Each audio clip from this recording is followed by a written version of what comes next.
우리는 가끔 생각합니다. 진짜 어른은 어떤 사람일까? 권위 있는 자리에 앉은 사람? 돈이 많은 사람? 말을 많이 하는 사람? 아니요. 진짜 어른은 조용히 그러나 단단하게 누군가의 삶을 바꿔놓는 사람입니다. 오늘 우리는 그런 어른 한 사람의 이야기를 하려 합니다.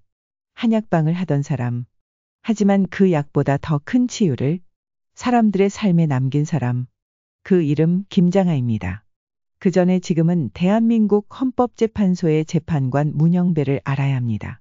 국가의 근간을 판단하는 무거운 자리에 앉아 있는 사람. 하지만 그 시작은 아주 다릅니다. 1965년 경상남도 하동의 한 시골 마을, 가난한 농가에서 태어난 장남. 형편은 어려웠고 고등학교 진학조차 고민해야 했습니다.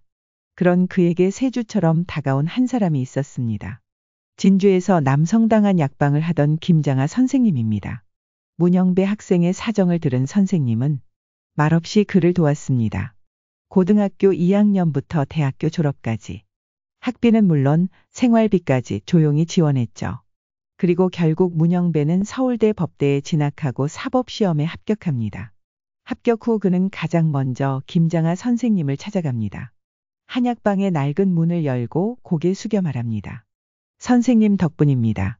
그때 선생님은 이렇게 대답하셨다고 합니다. 나에게 고맙다고 하지 마라. 나는 단지 이 사회의 것을 자네에게 건넨 것뿐이다.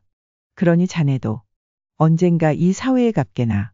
그 말은 문영배 판사의 가슴에 깊이 깊이 새겨졌습니다. 김장하 선생님은 1944년 경남 사천에서 태어났습니다. 집안은 가난했습니다. 중학교까지만 졸업하고 생활전선에 뛰어들었습니다. 하지만 그는 공부를 포기하지 않았습니다. 낮에는 일하고 밤에는 책을 읽고 그렇게 1962년 한약종상 시험에 합격합니다.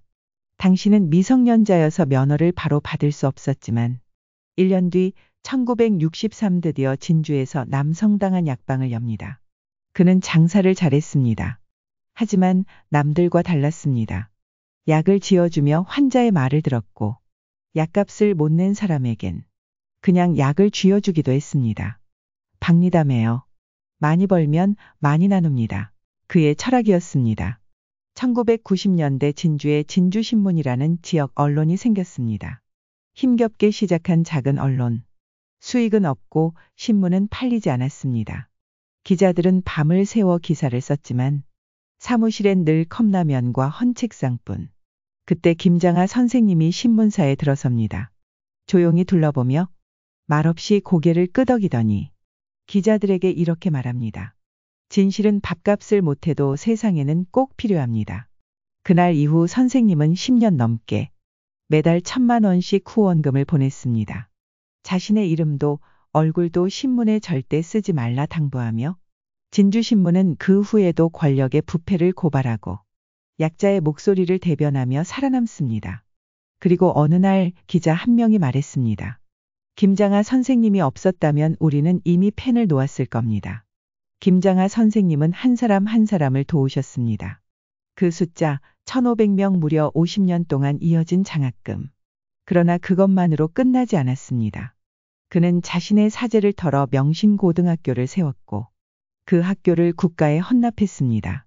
또한 친일인 명사전 제작에 거금을 기부해 바른 역사를 후손에게 남기려 했고 진주의 노인복지관, 장애인 시설에도 익명으로 도움을 보냈습니다.